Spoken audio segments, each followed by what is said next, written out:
En Irlande, le Festival d'opéra de Wexford remplit depuis plus de 60 ans une mission plutôt inédite. Redonner vie à des chefs-d'œuvre injustement oubliés.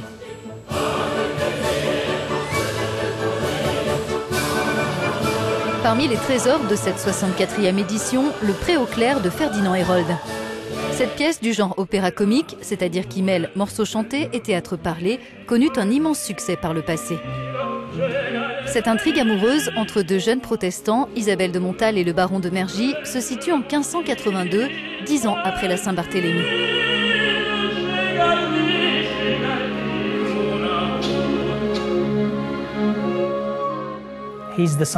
C'est quelqu'un de décidé, vous savez. Il est bien sûr très prudent par rapport à ce qui se passe depuis le massacre, mais il est amoureux. Il ressemble à ce genre de personne, un peu comme Clint Eastwood. Il est détendu, mais ça ne rigole pas avec lui, parce qu'il est prêt à mourir pour ce qu'il croit.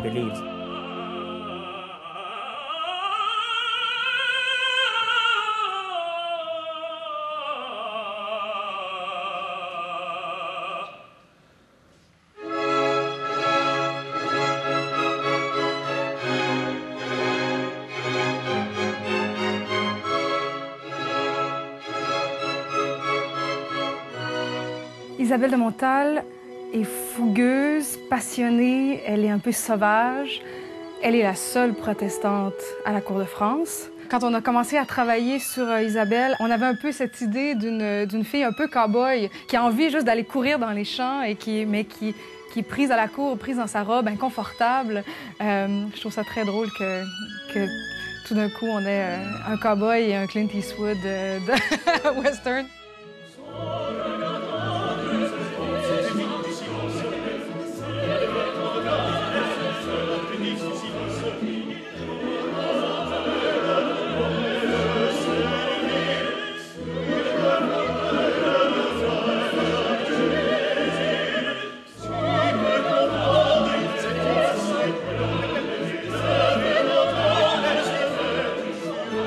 Pour moi, le Pré au clair, c'est une redécouverte majeure d'un opéra qui, avant Carmen et avant Faust, était le centre, le cœur, l'œuvre principale du répertoire français.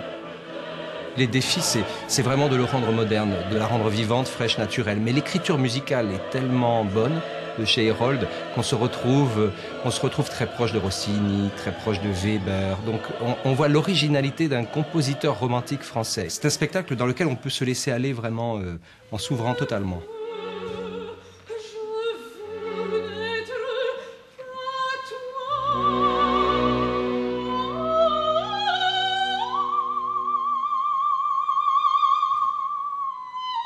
Le grand air d'Isabelle est une pièce absolument extraordinaire à chanter, assez virtuose, d'une grande beauté.